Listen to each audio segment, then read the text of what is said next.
We begin with some breaking news that's been coming in from Libya. We're hearing that at least 500 nurses, most of them from Kerala, have now sent out distress calls to the government asking to be rescued from the capital Tripoli.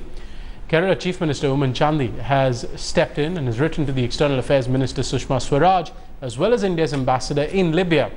The nurses were stranded in hospitals across the city, that's Tripoli we're talking about.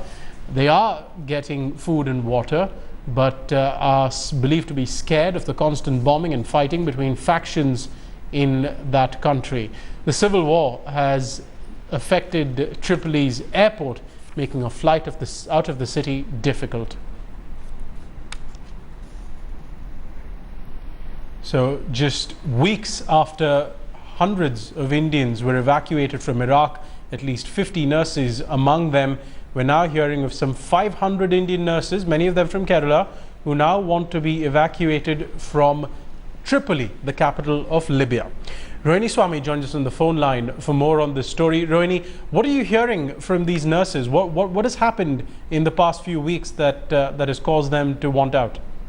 Well, at this point of time, the situation in Tripoli is pretty sensitive, where we've seen after Gaddafi's assassination, the situation in Libya has worsened, where the local warlords are fighting. There's constant bombing and gunfire. For the last three to 4 days, there has been an SOS call that some of the nurses who are working in Tripoli have, especially in Khalar Hospital, are making to the Kerala government, where they're saying they would like to return home because the situation is worsening there. They're saying the situation in the hospital as of now, they're safe within the hospital. They are getting food and water.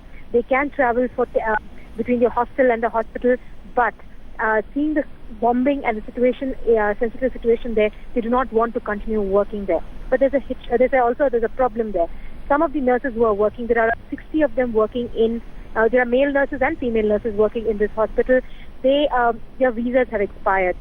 That's the problem there, because the situation in Libya is so bad, they are unable to renew their visas. The Kerala government, as of now, the Chief Minister of Kerala, Mr. Chandy, has written to Sushma Swaraj as well as the Indian ambassador in Libya, seeking help and intervention so that if whoever wants to come back to India, it may be facilitated. These nurses have been saying that the fear that they have to travel on their own to the hospital and anything could happen to them, that is why they want to come back home and get evacuated as soon as possible. We're also hearing that they're seemingly unable to take flights out of the country themselves.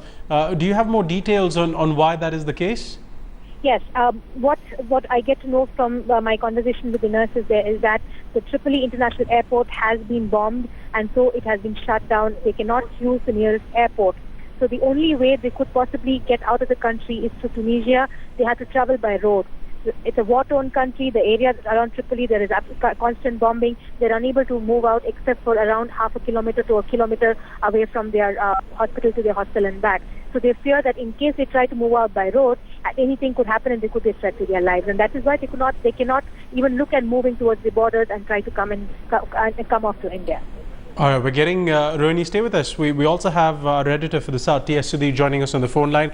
Sudhir, do we know anything about whether the Indian ambassador or the Indian embassy in Libya has been in contact with these nurses, or any communication between them? Well, yes, the Indian government and the Indian embassy in Libya has been seized, but what makes the situation much more complicated in Libya is the fact that there are many groups which are in conflict out there, and that makes the position of the Indian embassy much more difficult to be able to take these nurses or whoever Indians are in Libya at the moment back to India. That makes the position of the Indian government that much more difficult, and that is what the position which has been maintained, that this is going to be a much more of a complex operation to take whoever wants to leave Libya and come back to India, that much more difficult.